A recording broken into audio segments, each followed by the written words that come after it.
प्रेम जब प्रकट होता है ना बंधुओं, बहुत ध्यानपूर्वक सुनिएगा,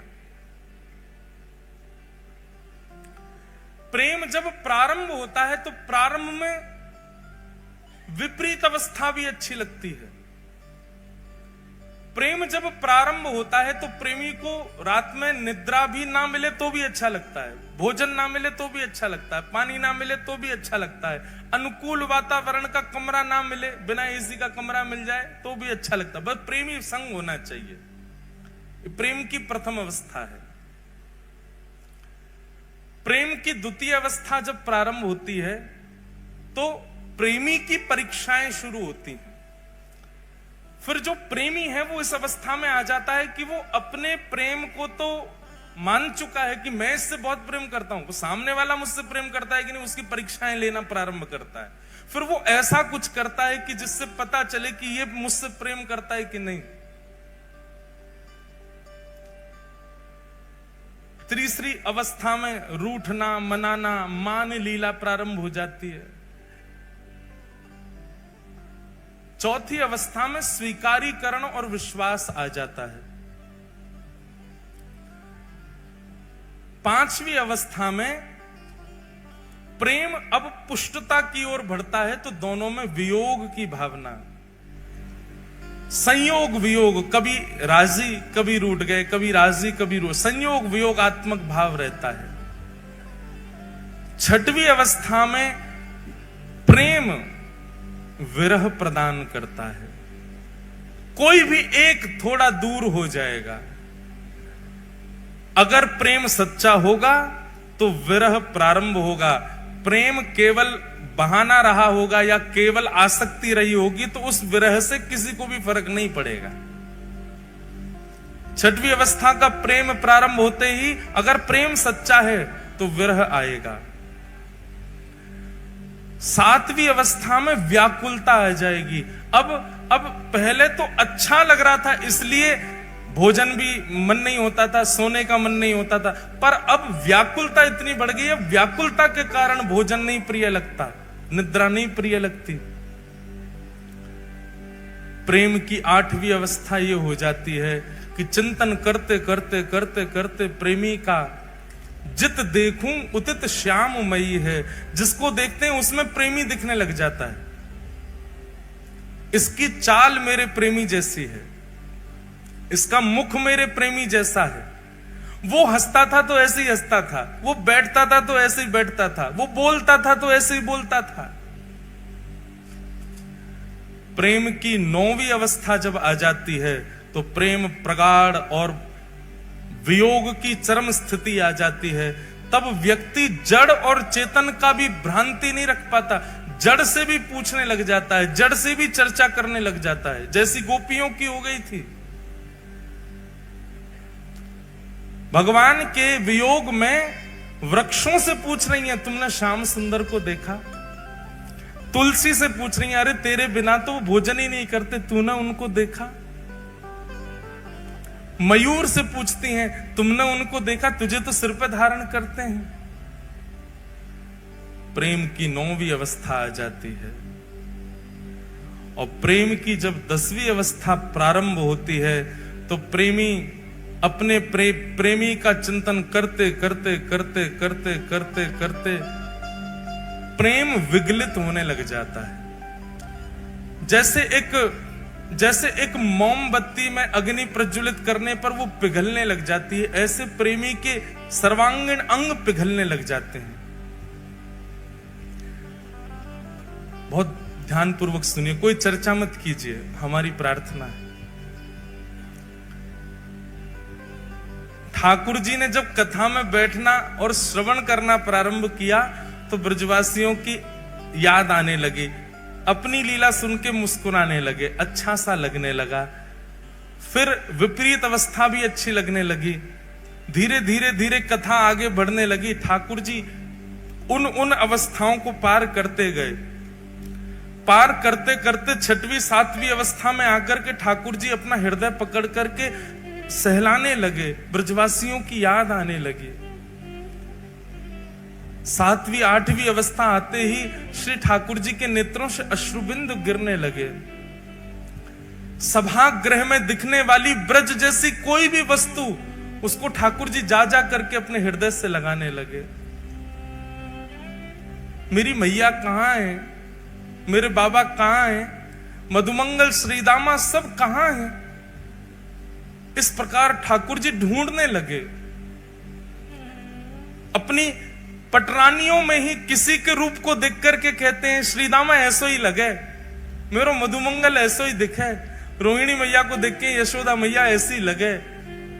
बलराम जी को देख के कहते हैं दाऊ दादा हमारे नंद बाबा ऐसे ही लगे।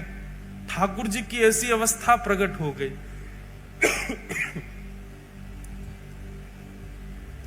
सब बैठे सहमे देख रहे हैं केवल।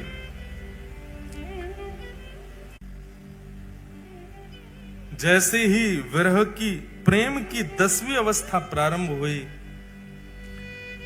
सुभद्रा जी गई दौड़ करके ठाकुर जी को एक जगह स्थान पर लाकर के बैठाया, संभालने लगी। पर रोहिणी मैया तो भावावेश में आकर के कथा कहती जा रही हैं। सुनते सुनते सुनते प्रेम की 10वीं अवस्था में जैसे प्रवेश किया, ठाकुर जी की भुजाएं खड़ी हो गई, बलराम जी की भुजाएं खड़ी हो गई, मानो आवाहन कर रहे हो, अरे भैया कोई जाओ जाके ब्रजवासीन को लाके हमारे हृदय से लगा दो। 10वीं अवस्था प्रारंभ होते श्री ठाकुर जी का श्री अंग पिघलने लगा। नेत्र पिघल गए, नासिका पिघल गई, कान पिघल गए, मुखमंडल पिघलने लगा, हस्त कमल पिघलने लगे, चरण पिघल गए, उदर पिघल गया, सर्वांगीण श्री अंग पिघलने लगा श्री ठाकुर जी का। प्रेम अपनी स्थिति में होता है तो नेत्रों से आंसू निकलते हैं, पर प्रेम जब चरम स्थिति में जाता है तो व्यक्ति की चरम भी पिघलने लग जाती है। हम संसारी मानव पांचवी श्रेणी से ऊपर नहीं जा सकते प्रेम की में, क्योंकि हमारा प्रेम इतना है ही नहीं। उससे ऊपर की स्थिति में जाते ही सबको अपना स्वार्थ दिखने लग जाता है। हम कभी 10वीं अवस्था, 9वीं अवस्था, 7वीं अवस्था में नहीं जा सकते। हमारी स्थिति केवल 5वीं अवस्था तक है। जैसे वियोग प्रारंभ होता है, वियोग आते ही हमको अपना स्वार्थ दिखता है, और स्वार्थ दिखते ही हम अपने प्रेमी का त्याग कर देते हैं। उससे मिलने वाले विरह को हम सह नहीं पाते।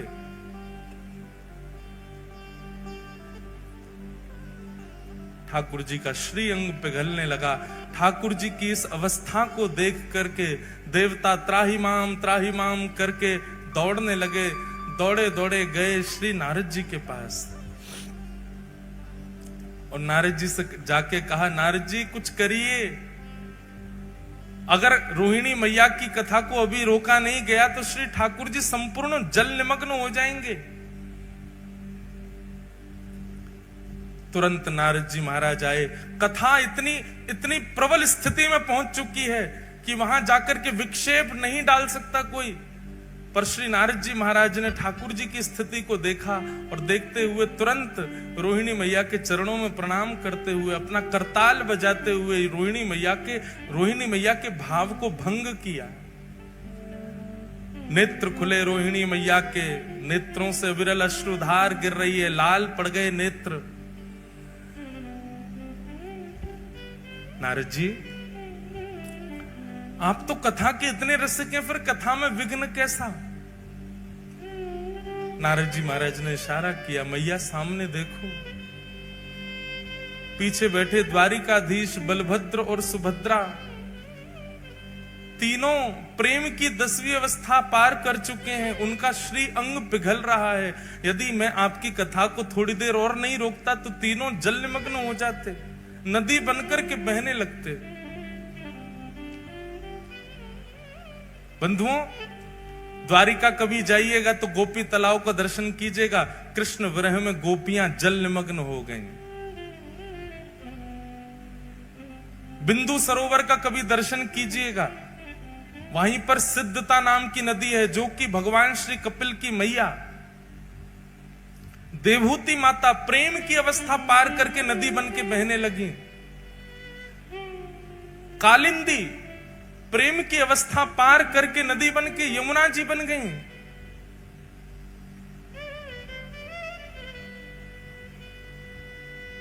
भगवान शिव का प्रेम ही श्री गंगा के रूप में परिवर्तित हो गया। प्रेम की अवस्था को जिसने पार किया वो बहने लगा। यदि उस समय नारद जी नहीं आते, कथा को नहीं रोकते, तो शायद जगन्नाथ प्रभु भी बहने लगते, कोई नदी ही प्रकट हो गई होती द्वारिका में। रोहिणी मैया से कहा, कथा को यहीं विश्राम दीजिए, ठाकुर जी का श्रीअंग पिघल रहा है।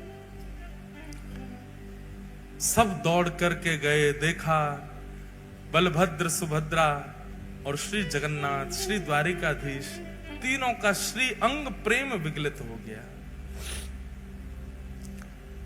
नारद जी महाराज रुदन करने लगे, चरणों में प्रणाम करने लगे, भगवान आप अपने रूप में प्रकट हो जाइए, नाथ ऐसा मत कीजिए। जगन्नाथ द्वारिकाधीश कहने लगे, नारद जी पूरे विश्व को बताने के लिए कि प्रेम की अवस्था क्या होती है, ये स्वरूप मेरा सदा तुम्हारे चित्त में रहेगा। मैं अभी अपने पूर्व रूप में आ जाऊंगा, पर मेरे इस स्वरूप को तुम अपने चित्त में धारण करके रखो। कलिकाल में व्यक्ति इतना ज्ञान सहन नहीं कर पाएगा, वैराग्य अपने जीवन में ला नहीं पाएगा, पर वो प्रेम का अधिकारी बन पाएगा। उसको प्रेम स्वरूप बताने के लिए, प्रेम किसे कहते हैं यह दर्शाने के लिए, मेरा यह स्वरूप तुम्हारे हृदय से कलिकाल में पुनः प्रकट होगा। तब तक के लिए इस स्वरूप को तुम अपने चित्त में विराजमान कर लो। और वही ब्रजवासियों का प्रेम, वही श्री किशोरी जी, वही नंद बाबा यशोदा मैया के विरह में प्रेम जो प्रकट हुआ द्वारिकाधीश का, वही रूप कलिकाल में इंद्रद्युम्न राजा के द्वारा इस धराधाम पर प्रकट हुआ, जिनका नाम विश्व प्रसिद्ध श्री जगन्नाथ हुआ। बोलो जगन्नाथ महाप्रभु की।